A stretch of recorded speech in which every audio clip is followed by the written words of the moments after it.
All right, Jenny. Hello. Hola, comadre. Hola, comadre. ¿Cómo estás? Ah, muy bien, muy estresada. Muy I had a estresada. crazy Muy day. stressy.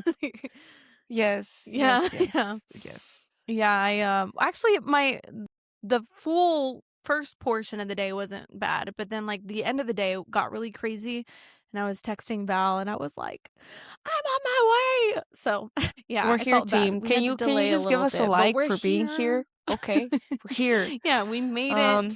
We're here. we made it. We're excited. Yes. All right, Jenny. So I will let Jenny take over, but first, she introduced me to this movie, and it was the craziest movie I've watched in like a long time. I was like, what is going on? Who are these people? What in the world? It was pretty crazy. So we decided to make a video on it, and it's pretty cool because recently it's been newly adapted by HBO, and Salma Mhm. Hayek is the producer. So it is pretty exciting to see like its craziness come back all over again. And I'll let Jenny Yeah. drive. So Jenny, tell us about it. Yes. So I was trying to remember when I first saw this movie. I'm pretty sure I saw it in high school. I want to say maybe for like Spanish class, which would be most fitting. It might have even been for English class, but whenever I recommended it to Val and she finished it, she texted me and she was like, "Whoa, that was like a Mexican American Romeo and Juliet." And honestly, I feel like that is Yeah. such an accurate description. Like it's definitely star-crossed lovers coded. Lots of drama, lots of chisme, Mm-hmm. and, like she said, they recently adapted it into a series, so that is why I wanted to talk about it on this episode, but we do wanna kinda start a trend going on here where every now and then we do review certain movies. I know for sure I wanna review the Frida Kahlo movie with Salma Hayek. I think that would be amazing to Mm-hmm. review, and just certain staples to our culture because cinema is really important to Mm-hmm. depicting our culture and telling stories and getting us to understand some of the things that have happened in the past. And in this case, as you guys are going to see as we talk about it and delve into it a little more, we still see a lot of these themes going on in modern day as Mexican Americans. So without further ado, I'm going to go ahead and get into it. But I don't know if you have anything to add before I give a quick little synopsis about this movie, which is actually based on a book originally. Yes, so I will disclose the book. The book is Como agua para chocolate, or how would we say that in English? Like for water, like chocolate? Like Yeah, for water for water, like chocolate. chocolate, like water for chocolate by Laura Esquivel. And this was published 1989. So I'm taking you guys back in time, okay? This is where we are. And there's a lot of crazy stuff. So just bear with us. The genre is magical realism. So there are times where like the flowers talk to this person, the food talks to this person. It is crazy, team. I was like, what in the world? It's like Alice in Wonderland meets Romeo and Juliet. It was crazy. The Yeah. historical setting during the Mexican Revolution. So they do talk about places in Mexico and they reference like the war and they reference like San Antonio, Texas. So it you do see a lot of like cultures clashing and colliding. And, like, history. And then yes, and location northern Mexico. So very, very cool stuff. Okay, Jenny, take over. Tell us. Yeah. Tell us. Yeah. Actually, real quick before I get into the synopsis of this movie or this story, I should say, one thing I did want to highlight was the magical realism because that is actually a very prominent literary tool that is used in Mexican literature or Hispanic Latin culture literature. What's interesting to me, some of the differences that I've noticed between the movie and the series. I have not read the book yet. I will, though. I've been getting back into reading, so that is definitely on my list. But one difference that I noticed between the movie and the series is that the movie, it was filmed in the 90s. So I noticed it's more the opposite. I would say it's more realistic magicalism, if that's even a term, because they're kind of just putting the idea of the magical aspects in your mind and you kind of have to use your imagination to like meet them there. whereas the series, they actually do a lot of editing to make these certain aspects come to life. So, like one scene that they used in the series, they were talking about how cold the main character felt because she was so heartbroken and so sad. And they used editing to make the room look like it was completely frozen. And they like had her like breath coming out and like a flower dying in her room and stuff like that. Whereas again, in the 90s movie, it was more so that the narrator told you that that's how she was feeling and that's what she was experiencing. And so you kind of have to use your imagination to like meet them at that point. Anyways, let's talk about the actual story because you're probably like, what the heck are they even talking about right now? So I have a whole bunch of notes here.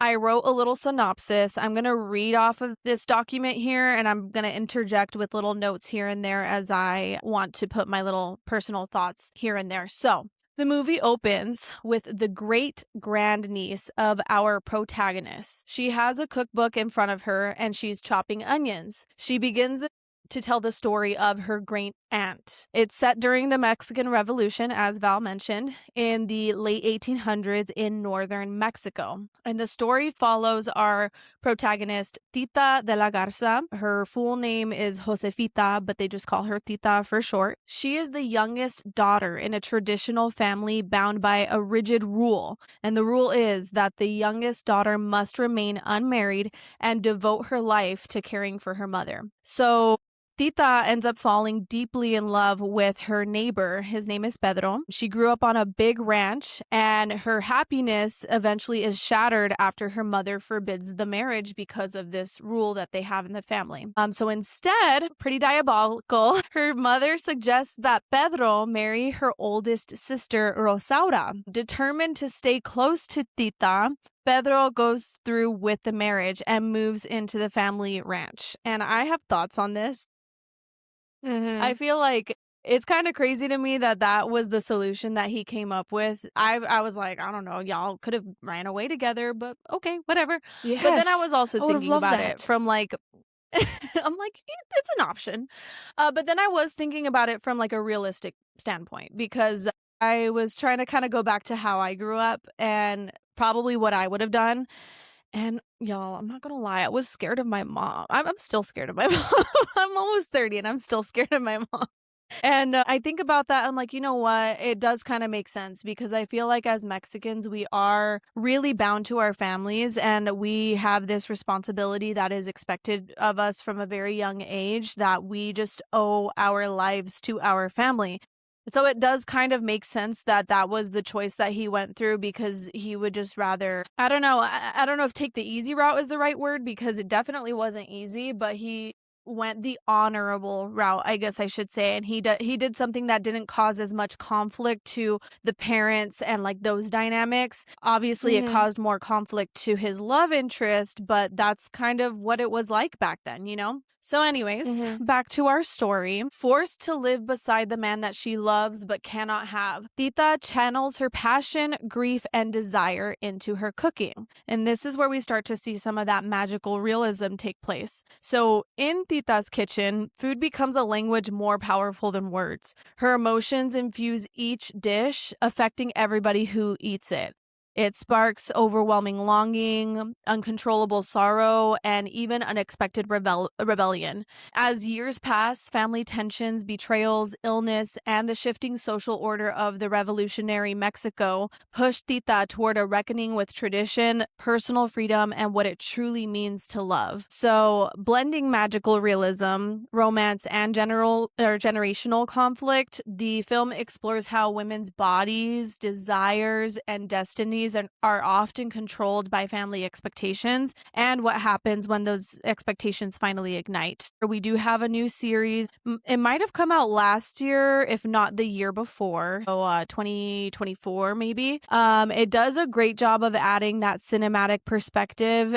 And what I really love about the series too is that they really focus on making the cooking portion an artistic and a spiritual Mhm. experience. The way that they film it is Mhm. so beautiful and it really truly reminds me that cooking is a culinary art and the act of creating a meal can be so much more deeper than meets the eye. So that's what I love about this.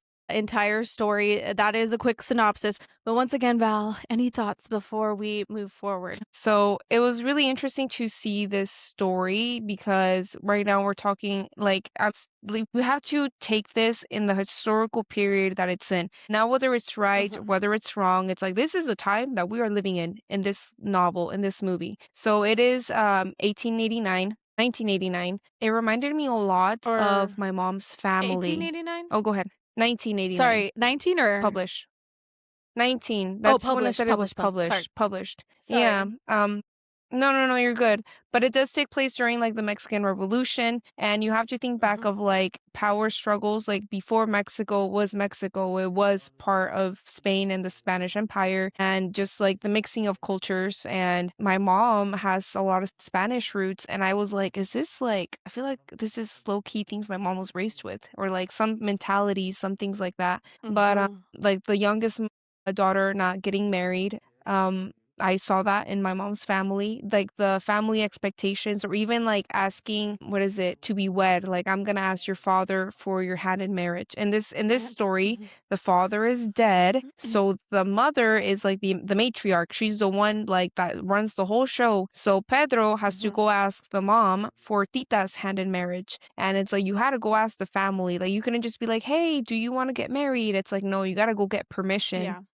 And then also like the way that you live because Latin families do tend to be bigger, and like he moves in with his family. Now he's like the man of the house for all these women, including the mom, including Tita, who he loves, but he ends up with like the oldest sister.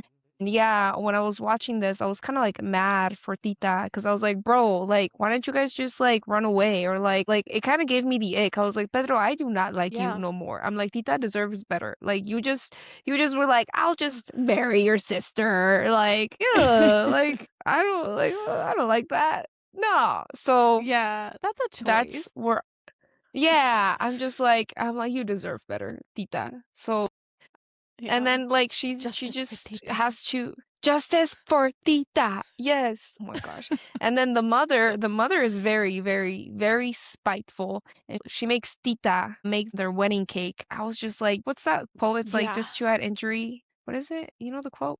Insult to injury. Just to add insult to injury. Thank you, Jenny. I was just so mad for Tita. Like I was just so she deserved better.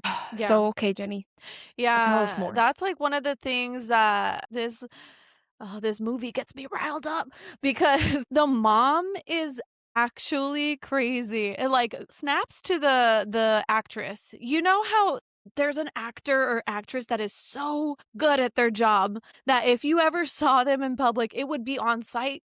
That's exactly how I feel about the mom in this movie. She is so mean. She's just a bitch, okay? I'm sorry. I try not to cuss on here that much, but she is. I have to say it. She's a bitch. And like the series, I think they do a better job of kind of giving a little bit more context. And you're like, okay, childhood trauma.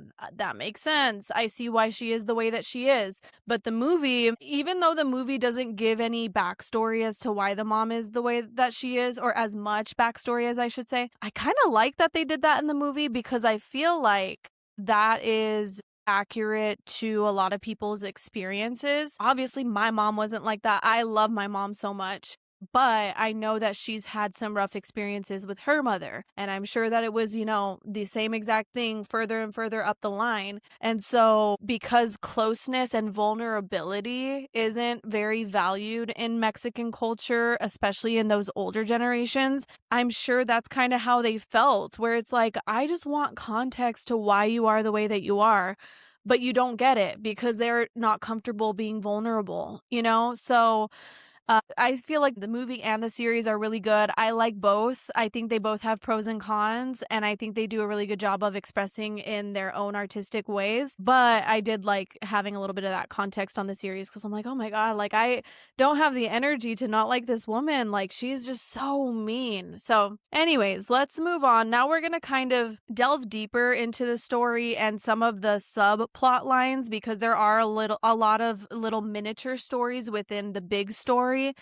And I want to talk about, again, some of the ways that we do still experience this in modern days. And I also want to highlight the recipes again. So, the narrator, as we mentioned earlier, she is the great grandniece of Tita. And so she is telling Tita's story, and she has a cookbook in front of her, which is basically like Tita's diary. So it does have a lot of recipes in there, but it also has stories about how she was feeling and things that were going on in her life at that time. And so in the book, they separate the chapters based off of what the recipes were that she was cooking at that time. So we're going to start off with the wedding cake. That's where we left off in our little story here.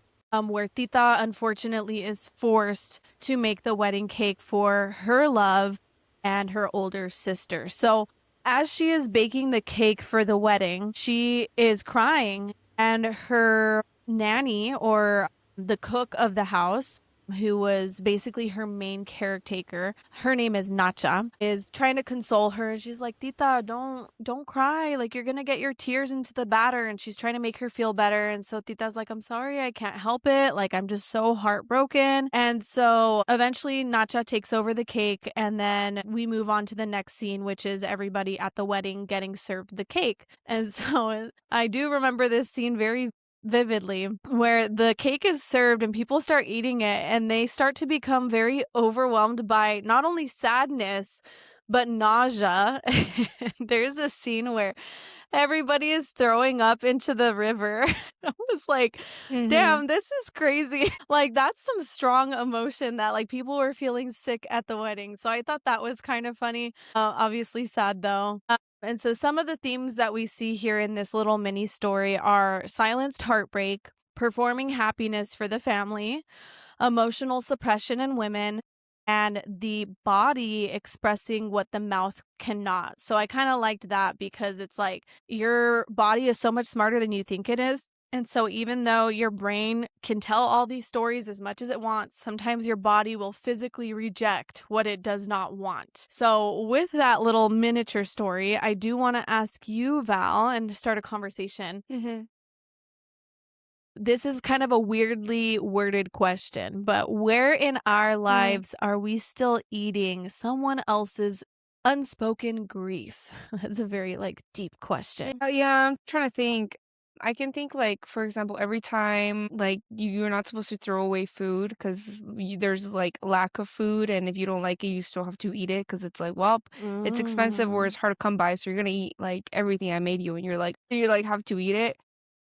Mhm. That's one. Or like you should be grateful. It's like you're like, okay, I guess I should be Yes. grateful. And you're just like, this is gross. And you're just having to eat it. That's like Mhm. one. That's one that I like grew up hearing a lot. But Yeah. now as an adult, I still feel like I carry some of that with me because Jenny and I, we were having a conversation how sometimes it's hard to like say no to food when you're not hungry. You're like, I thank Yeah. you, like I don't want to eat, like I'm not hungry. But in our culture, food is like such a I don't want to say like such a It's privilege, like a but love it's yeah, that language. even if you're not Yeah. hungry, yeah, you're like, okay, I'll try some of your food, like I'll have some. So it might stem from that. But yeah, I think a lot of it is like guilt tripping, like the way it was used in the Yeah. movie. Yeah. Yeah. Yeah. And then I would say also sorry, go ahead. no, just to finish off, I was gonna say that for Tita, you can see that there's like some sort of like magic that she can make you feel what she's feeling when she cooks. So like the spices that she throws in there, the ingredients, all of this stuff, Tita kind of becomes like the maid, like the Cinderella, and she does all the cleaning, all the cooking, all the caretaking, and she's expected to just like cook for everyone. So she does, but then people feel what she feels when she cooks. So I thought that was like so cool because even she could like makes a twist. She's like, "Oh, I made it with love," and like everybody's like in love with her food, but it's like the love she has for Pedro, and Pedro's with like the older sister. I'm so like Yeah. mad at Pedro. I'm like, Yeah. you don't deserve her food." Yeah, well, and isn't there a saying too where it's like, I can't remember the exact, I'm gonna butcher it a little bit, but it's something along the lines of like, don't piss off the person who cooks. I've heard that before, and I'm like, I Mhm. feel like that's true, because like this is gonna sound so woo woo and so like new age spiritual hippie, but I really believe in energy, and that energy is like a scientific existence. And I remember there was this one time that I went, I'm not gonna say which one, but I went to a place to eat. I have to be very specific with my words, otherwise it'll give it away. But I went to a specific place to eat, and they were very crowded. They were not expecting the crowd that was there, and like the cooks were just all rushing. Like you could tell they were so stressed out. And we were waiting for a really long time to a point where like literally everyone in the line was getting hangry. And honestly, I have a really high patience when it comes to service workers and things like that because I am currently a bartender and server at a restaurant. And so I try to be as patient as possible. But honestly, like there was no organization to what was going on. And so I was kind of starting to get upset too. And I remember I was waiting in line for the food and I was watching them make it and I was like, I think I'm gonna regret eating this. Like I have a feeling that this is gonna make me sick. I don't even think I should eat this at all. But I ate it anyways because I was really hungry and like we had a long time to go before we could eat anywhere else because of where we were. Sure enough, the next day I got sick and I was like, I knew it. I mean, it could have been anything. It could have been like, the food storage situation or whatever. But I would like to believe that it was, I don't know. I don't know. You just never know. That's my personal Mhm. opinion. But any thoughts before we move on? Yes. So going back to energy, I also believe in stuff like that. And I think when people hear like, oh, it's so hippie or like, oh, energy. But I grew up praying over my food. I remember my dad, maybe we were just really poor, who knows? Who knows? But I remember my dad just praying over the food and just, I love my dad so much, but he would be like, God, just bless this food, nourish us, protect us. And I remember even whenever we would buy groceries and we didn't have a lot, he would just like, God, just spread these meals and make them last until our next Mm. paycheck. God, he would just pray over the food. Like, is this man just really religious or are we just really broke? I'm like, what are we? But we prayed over our food, and I do think that energy is everything. And I still pray Yeah. over, like, even when I make myself something or I'll make something for my husband, I'm just like, God, just let this nourish the body, the soul, and just help us get through another day. And I just set good intentions anytime I can. Yeah. Yeah. Yeah, and I So, mean, what does it hurt? Like yeah. all you're doing is priming your own brain to have like more positivity. So the way that and we talk about this all the time where we're like, if we're going to brainwash ourselves, we're going to brainwash ourselves into success. And there is Yeah. science to back up the reticular activating system.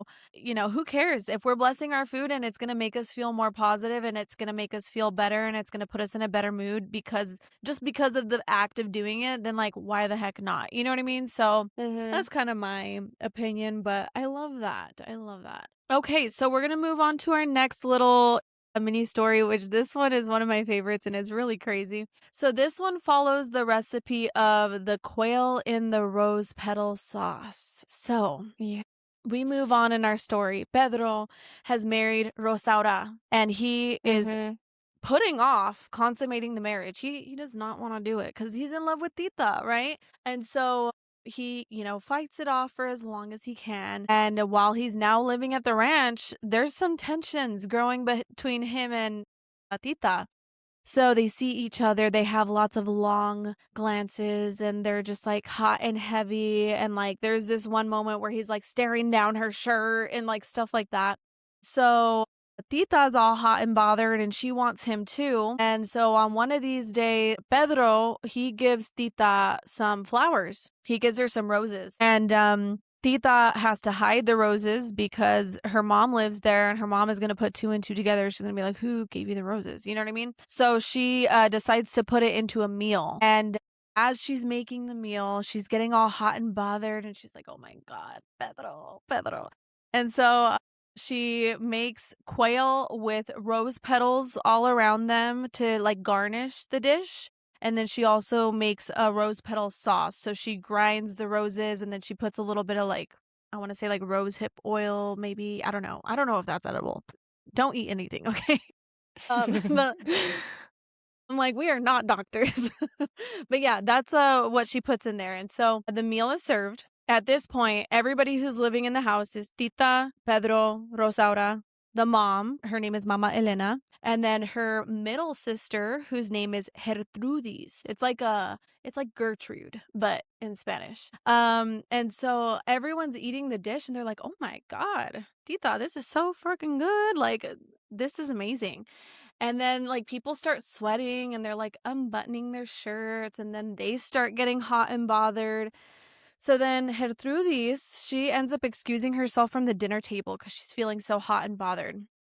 And while she's eating the meal, she was starting to sweat, and it's said in the book that the sweat was pink and it was rose scented. So, Gertrudis, she goes to take a shower. Well, back in the olden days, the shower was outside. This is the day of outhouses and stuff like that. So, she goes outside to the outdoor shower, and the wind carries her scent across the desert to one of the Mexican revolutionaries who is out in a battlefield somewhere, and he smells her sweat and he follows it. So Gertrudis is taking a shower and she gets so hot and bothered that the shower lights on fire.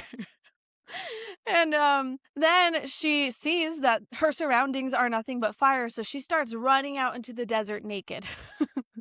And sure enough, the Mexican revolutionary soldier is there on a horse, galloping towards her. And she just runs up to him and she gets on the horse and they ride off into the sunset. Yeah, that was And crazy. I was like, "Whoa." yeah, I'm like, whoa, this escalated very quickly. So then in the movie, we don't really see, well, we do see some of Gertrudis' story after that, but the mom, she disowns her and she's like, okay, well, Gertrudis is gone. Sorry. In the series, though, she actually burns Gertrudis' pictures, which I thought was really crazy. And sad because obviously back then they don't have no iCloud. They don't have it backed up. The pictures, you have a copy of the picture and that's it. And so she's burning her daughter's pictures and she's like, yeah, she's disowned from the family. And I remember watching that scene and just feeling so sad for her. But obviously, like, Gertrudis saw what was going on in the house and she didn't like, living with her mom either. Tell me. I was like, she didn't like living there with her mom, and then over here Tita's making these crazy recipes. Like she got hot and bothered because of Tita. So if It's anything, the I'm like, mom's Tita, you fault. need to calm down. Yeah, it's the mom's fault, and Tita, you need to calm down with those spices because you're making everybody Yeah. crazy. So yeah, watching that, I was like, what in the world? What in the Yeah. world? Yeah. I was like, all right. So And she then I'm runs like, "Oh off. my god, the cactus, the spinas! How is she running out Mm-hmm. barefoot? Like, this is Yeah, crazy." yeah, Yeah. Yeah, it was no, wild. I thought that was, like, a really crazy part of the story. So, going back to my notes here, some of the themes that we see in this little chapter are passion as a life force. What happens when women stop containing themselves, the danger of decency, which I do think it can be dangerous. And so some modern parallels that I wanted to highlight here is that we still to this day see shame around female sexuality, especially in the Mexican culture. We see the good daughter versus the woman who wants more and the woman who just wants to be herself without feeling shame for having that be an aspect of her personality. And then it also shows how desire is often labeled selfish or immoral. So, Val, I want to ask you to start a conversation. What parts of our desire were we taught to mute to stay lovable? Hmm. To stay lovable. Well, I'm thinking of like just like evolutionary or psychology or just roles. Okay, so I'll explain it the way I kind of can only think of right now. But it is easier for men than women because women obviously like they have babies or they carry babies, so like they have more to lose. There's more at risk for women. Right. So it's like it's easier to like shame a woman than it is to like shame a man because a man's not gonna get pregnant. There's that aspect, but also kind of like I'm thinking of like the way I was raised and the way my brother was raised. And again, this goes back to my dad because he had sisters and he's like, you will not disrespect women. Like just because you can't get pregnant doesn't mean that you're gonna go fool around with girls. Like it is disrespectful and it is like we will like our name will not be tarnished like that. Like you are Mhm. not to like mess around with girls and lead them on and break their hearts. Like I'm not gonna raise like a heartbreaker. But it was the other Mhm. way with me where it's like, and you will not be some like girl that just goes around with everyone who, you desire. Like, you have to have like expectations. So like that's the way that I was brought up. It's like you cannot Right. just pursue like pleasure, because it's like that's also just like dopamine. It's like I can have whoever I want, whatever. It's like, no, like set some standards for yourself, girl. Like you cannot Mhm. just be out there in everybody's business. Like, no. So like that's Yeah. the way I was brought up, but that was like 2000s. Like it's 2020, 6 right now, team. I mean, Yeah. I'm 30. I'm gonna be 30.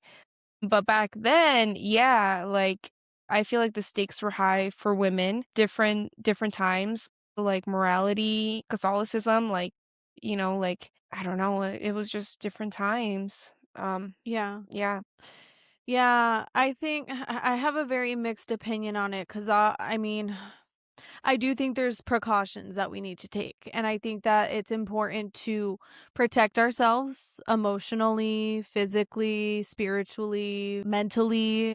And adult things like sex have adult consequences. So Mhm. for me, when I raise my kids, I want to really make it a part of the conversation and have the uncomfortable conversations with them and make sure that they are primed and prepared and know what to expect and also aren't just feeling like they can just like go out there and do whatever they want. For me growing up, it was don't ask, don't tell policy. And it was very shameful to talk about sex. And I have a very complicated history with it because I do have some sexual trauma. And so there was some scenarios where I was pressured. And that is an aspect that is, needed to be considered in relation to my personal story. But I also do remember when I was younger feeling like I wanted to rebel just because of the fact that it was so forbidden. And so I think that is something to take into consideration when it comes to the types of conversations that we do want to have with our future kids, because it's not just about sex, it could be about anything. I know that in human nature, the more you forbid something, the more somebody wants to do it and the more somebody is curious about it. And so that's what I want to implement when it comes to raising my future kids is like, let's talk about it. Like, let's be open. If you have questions, let me know. Like, I'm here for you. And to be honest, I don't even want to wait for them to ask questions. I want to randomly bring things up every now and then so that they understand and like can hear the different aspects of some of the things that I have gone through growing up. So yeah, I don't know. It's a big subject to tackle. And again, it was a different time back then. So obviously, we're just dealing with generational trauma and a lot of this is just the way that it's done and this is the way that it's always been done kind of a thing. And Mhm. yeah, it makes me sad for Gertrudis and for Tita because they were put in these impossible situations where they felt so shameful. And I also feel like Catholic guilt kind of plays a part in it. Not kind of, it plays a big part in it. And just like Mhm. how wrong it is and how like from the beginning we've been raised to be like, oh, like you're just not good enough. Like you're a sinner. You're just a sinner, sinner, sinner, sinner. And it's like, whoa, okay, that might be true because I'm a human being, but like also I don't need to feel guilty just for being alive. I don't know. That's kind of my Mhm. thought on it. Mhm. I guess Yeah. just to like So wrap this up and like in a more adult manner of like me with the mind that I have now, and also the way that I was raised. And I am very thankful for my parents because they really did like help me to think for myself. And it's like, are you doing this because you want to do it or because somebody wants you to do it? Like, do you want that job or do you yeah. want that job because somebody told you it's a good idea? Like, kind of, are Hmm. you doing this for you or are you doing this for somebody else? Which I love because Yeah. it's like, and then if you do it for yourself, then like it's your consequences. Like, like the game and like, what could happen. And those are the terms. Like I'm like, okay, cool. All Yeah. right. Like I don't yeah, my parents are very like straightforward. I'm like, okay, noted. Yeah, I feel like they gave you a lot of opportunities to exercise independent thinking and Yes. questioning of the world around you and not just like, "Oh, well, it's because I said so." They were like, "Well, like Yeah. let's dive into this." I think that's really cool. Yeah. Which was cool because it was a good way to because I think they knew it's like, well, she probably doesn't want to talk about it. Like it's kind of like an uncomfortable subject and it's not something that maybe she feels comfortable talking with us. So they would do the talking and like they were like, you don't have to talk about it with me if you don't want, but like if you do this, this is what could happen. So that Mhm. like that's those are your outcomes, like those are your choices, like pick your choices. Okay? That's what could happen. All right? Mhm. And you're choosing it for yourself, you either want it or somebody's like making you do it, and if they're making you do it then you didn't have a choice, like Right. so I was like okay, I'm like all right cool, but yeah, I guess it's cool to watch the movie because now you get to reflect and be like wow, it was different time, so I do see Yeah. like maybe how far we've come, maybe, hopefully. Yes. Yeah, yeah, yeah. No, I think Yeah. that is important to highlight too, because it's like, again, I mean, unfortunately, there are some people who are still dealing that with that to this day, and they do have really, Yeah. really strict parents, like even more strict than the experience that I have. But that is something that I am thankful for, where it's like, okay, I did have my struggles and I had my own not so fun part of having to embrace my sexuality as I got older and like really having to deal with that guilt and stuff like that, but I never had it to that extent, and for that I am very thankful. Mhm. So, Mhm. yeah, okay. Are you ready to move on to the next one? Yes. All I'm right.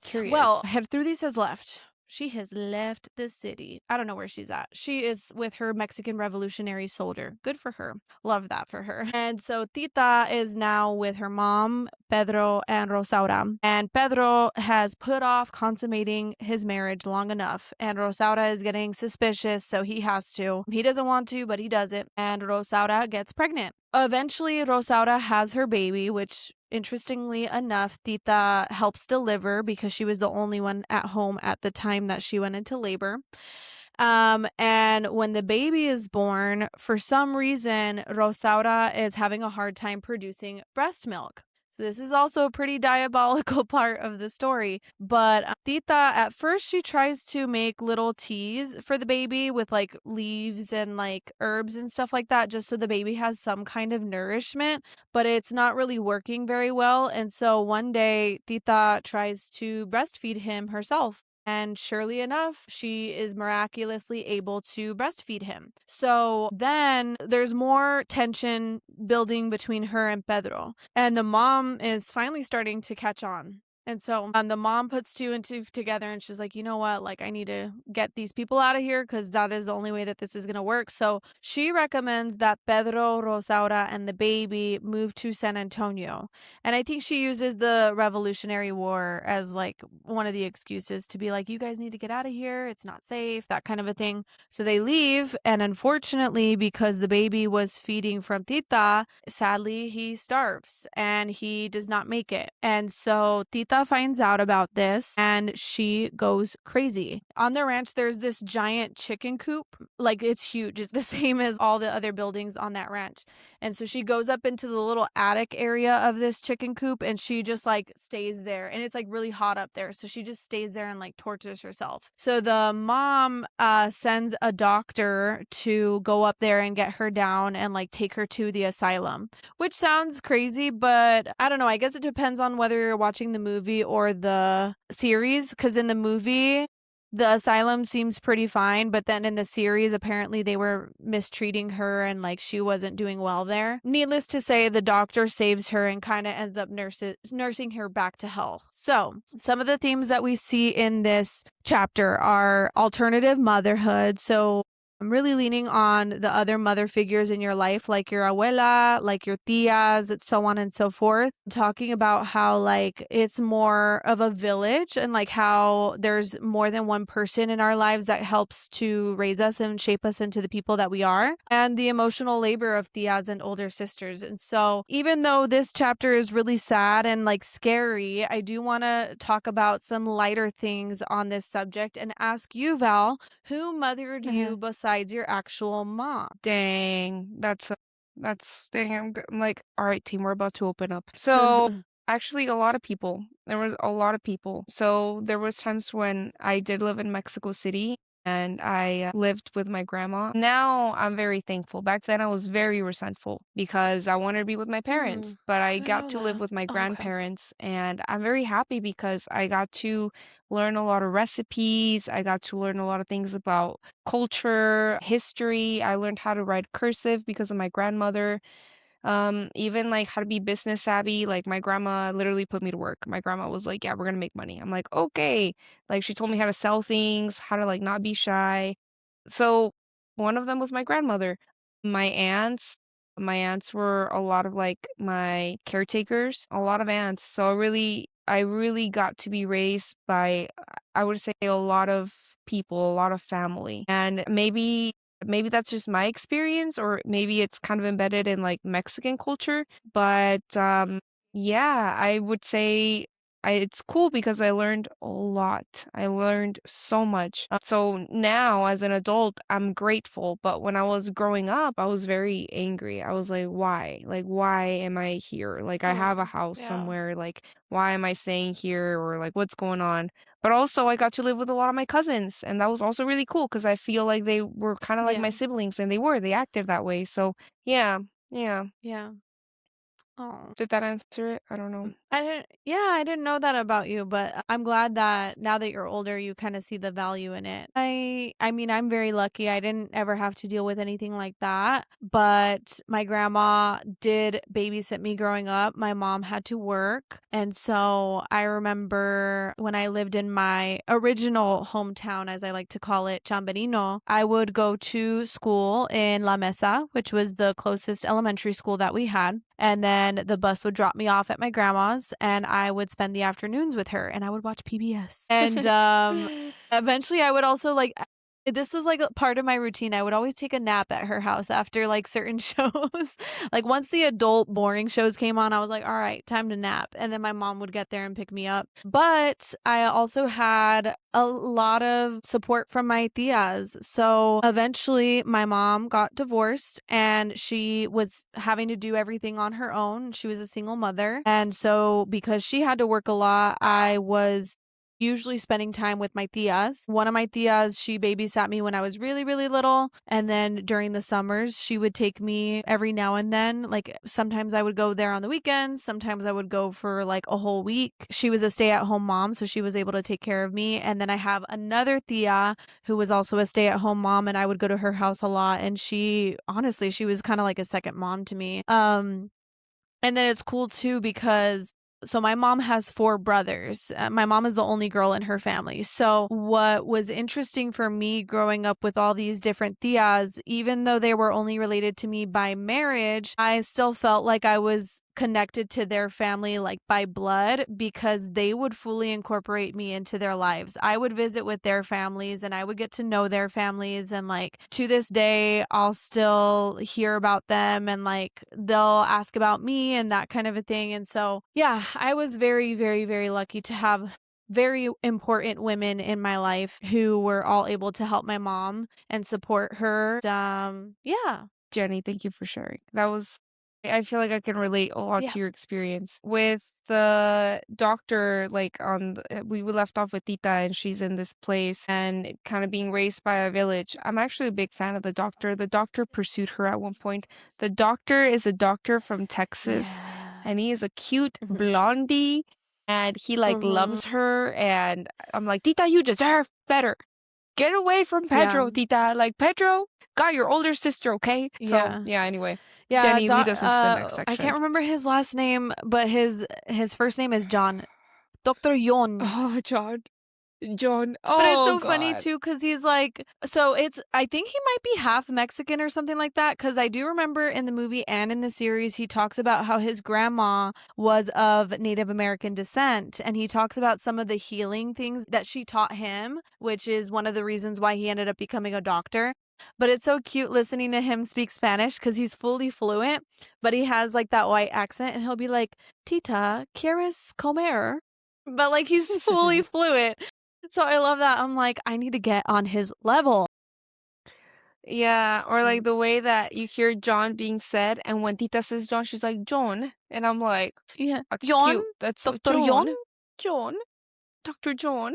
I'm like, Tita, get with Yes. Dr. John, okay? Dr. John knows I what's up, okay? know. So, okay, so let's talk about this a little bit. This kind of leads into our next chapter because, as Val mentioned, Mm-hmm. he pursues her, and there's actually a point where they're engaged. So let's talk about how John healed Tita because he nursed her back to health and he brought inspiration back into her life because she was very, excuse me, she was very distraught about her nephew passing away. And eventually he gets her to rebuild this like spark inside of her by getting her to start cooking again. And so Mm-hmm. this kind of teaches us about, you know, food being medicine, reclaiming our identity, women's wisdom passed through generations, and returning to yourself after trauma. So before we go into the rest of the story, because we're gonna start to get a little crazy again with the story, I want to ask you, Val, what traditions have helped you find yourself again? Mm. Well, in watching the movie when John is talking about his John. grandmother that's native and the herbs and all that stuff, herbs are very important in Mexican culture, and my grandma used a Mhm. lot of herbs. So I remember like, oh, grandma, like my stomach hurts, and she would make me some sort of tea, or like she always had some medicine or some remedy, and it was never like pharmaceuticals. It was always like an herb or a Mhm. tea or a meal or something like that. And so I was like, that's so cool. So that there were Yeah. parts that reminded me of my mom and her family and her traditions, which again lean very Spanish. And then there was Yeah. things that also were mentioned or done in the movie that reminded me a lot of my grandma on my dad's side, who is native. And I was like, oh, my grandma used to do that. I'm Team John all the way. I'm like, she Yeah. needed to be with John the doctor. Yeah. That's it. I From agree. Texas. She deserved him. She deserved Well, it. you know what? Actually, well, I don't know. I'll tell you my opinions later. But I was going to Okay. say real quick. So, you know what's funny? Going back to the new age Hmm. conversation of like woo woo, spirituality, stuff like that. I'm like, you know, am I a hippie or am I just like my Mexican ancestors channeled? Because you're right that like herbs are very part of our culture, especially, you know, that Native American side. And I actually didn't really learn too much from my mom's side, but my step family, they know a lot about herbs. My stepmom and my step grandma, they had so much knowledge when it came to like certain herbs that you could use for certain ailments. And then also I remember my grandma, she had, oh my God, the best green thumb in the world. Like literally her house was in the middle of the desert, and when you would go to her house, it was like this jungle oasis. I'm not even exaggerating. All these beautiful green trees. She had like all of these herbs and flowers in the garden. She had some chickens, some geese. Like, I literally looked at her as Mother Nature. And then she had like random pigeons that were like just in the neighborhood in the middle of the desert that would come by at like 5 p.m. every night because she would feed them. So I just loved that, and I loved like getting to experience that because I always found it super interesting and like I want to lean into that a little more. So okay. So we talked about I asked you a question, but I wanted to answer it too. What was the question again? Let's see.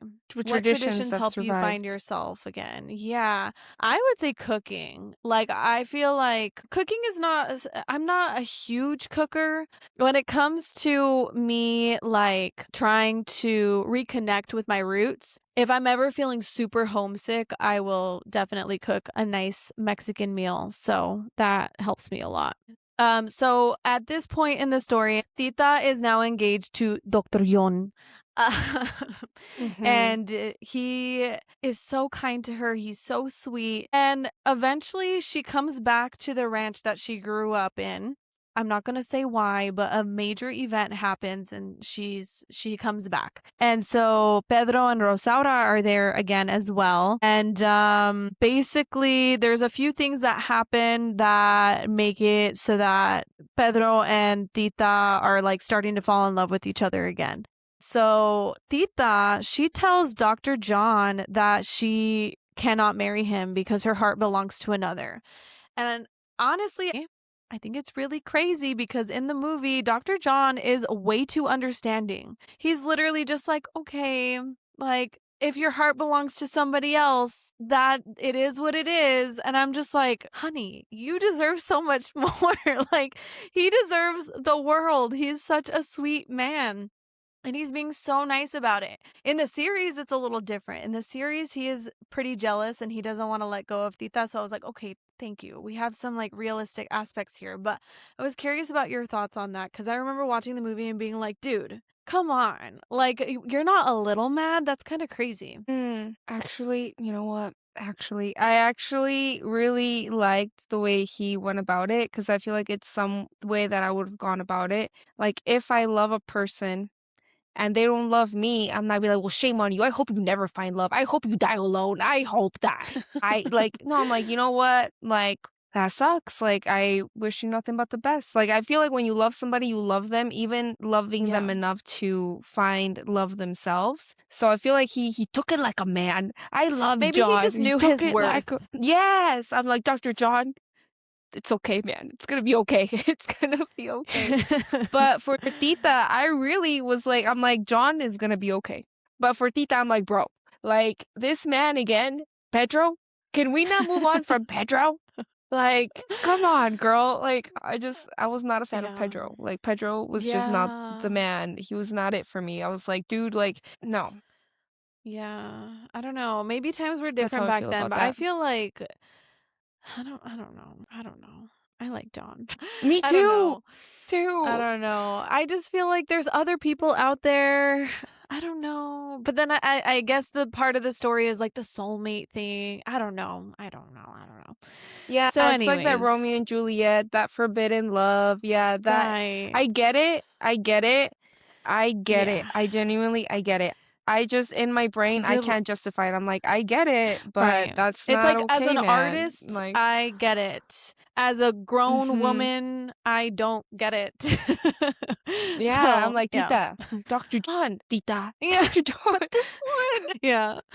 Yeah. Okay, so in this little final chapter, the themes that we start to see are awakening, choosing yourself, ending generational obedience, the first woman in the family to move away. And these are some modern parallels. Going to therapy, setting boundaries with parents, not following the expected timeline of marriage, kids, career. And so obviously Tita's story is a little different here, but technically she did all those things, right? Like she left the house and she was unmarried and then she got engaged, but then she decided not to go for it and she's getting to a point where she's starting to make her own choices and she's not letting her mom dictate what she wants to do with her life. So I wanted to ask you what rule did you break that changed your life? So this one's actually pretty interesting because I have cousins in Mexico that still live with their parents. I don't think it's bad, Oh, so people don't come for me. yeah. It's culture. You don't leave your house until you're married and you're gonna start your own family because until you do that, you're still part of a family. Like you've not Mhm. left because you don't have something of your own. That's the way it's seen. Mhm. It's like you don't have a man or a husband or kids. Like what are you gonna go Yeah. where, it's like this is your family. So that was something that still happens a lot, but that's why. It's not out of like laziness. Like my cousins work, they have careers. It's just like why would I leave when I have a family here? Why would I go be alone in an apartment and pay rent all by myself and just so what I Yeah. can have booty calls over? Like just it's like I have people that love me here. I have Right. people that are here for me. But that's culture. That's culture. So I think also dating is a little bit more serious. It's like you Yeah. date to marry, so it is different. But here in the US, like I remember when I moved out, and I don't mean here to Washington, like when I lived by myself, that was kind of like a big thing. I don't know. What other things have I rebelled in? I don't know. I used to fight, but like I had a ref. Like I'm like professionally, I don't know. I don't think that's like You're like not in the that's streets, not but not in the streets, like I indoors. could, but I could. in the Yeah, ring. in the ring. Yeah. I'm trying to think. I mean, getting I don't know. I guess living more for just family, maybe? I don't know. It's like I want all those things, but I Mm. also want Yeah. more than just that. Like I'm gonna have that and more.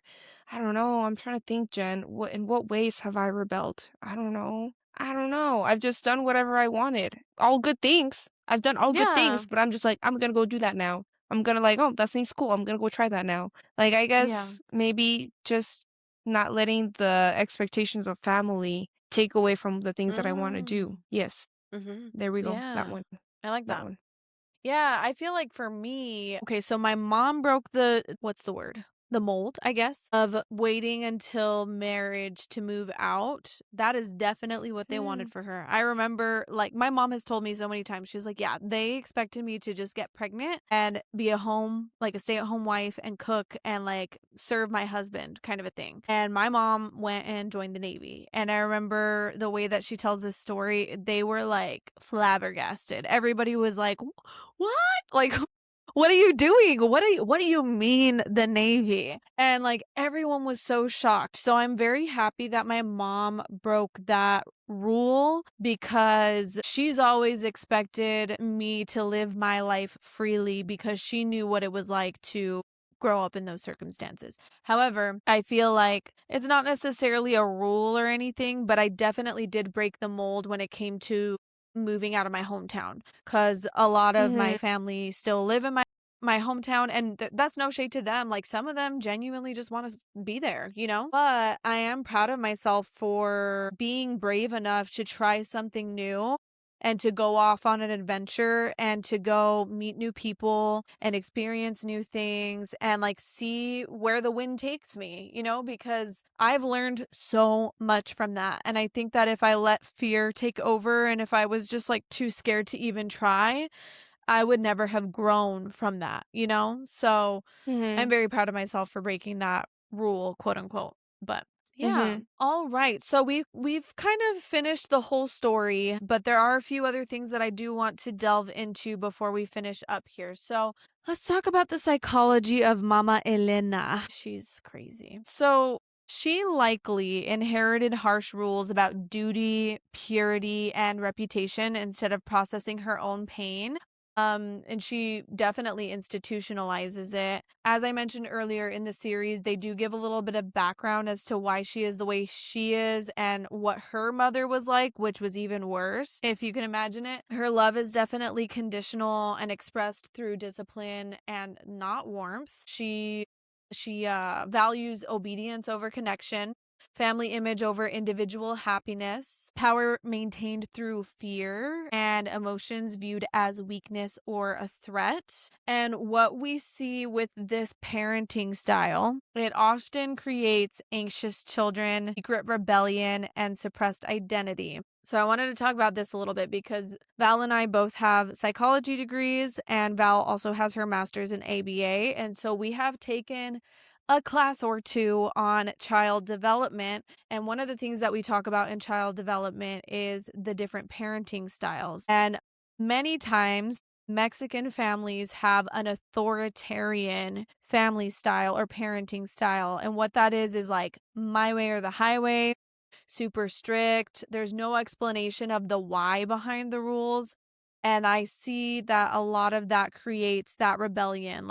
Because of the fact that things are forbidden, it makes the children want to go out and do it even more. So I was curious about Hmm. your take on that. Yeah, I felt really sad for Mama Elena because I feel like she used fear and suppression versus knowledge, and just instead it felt like performative love. Like I'm doing these things to earn your love, not like yeah, it's performative. It's like you don't love me, you love the things I do Right. for your love. So it Yeah. just felt, yeah, it just felt really sad. It was like a very sad type of love. It's like, it's not genuine because I don't want to do it. Right. That's the thing. It's not It's out of genuine. It's like, I obligation. don't need, it's out of obligation. Yeah. So it's not actual love. It's like, it's obligation. It's like, well, I have to. Yeah.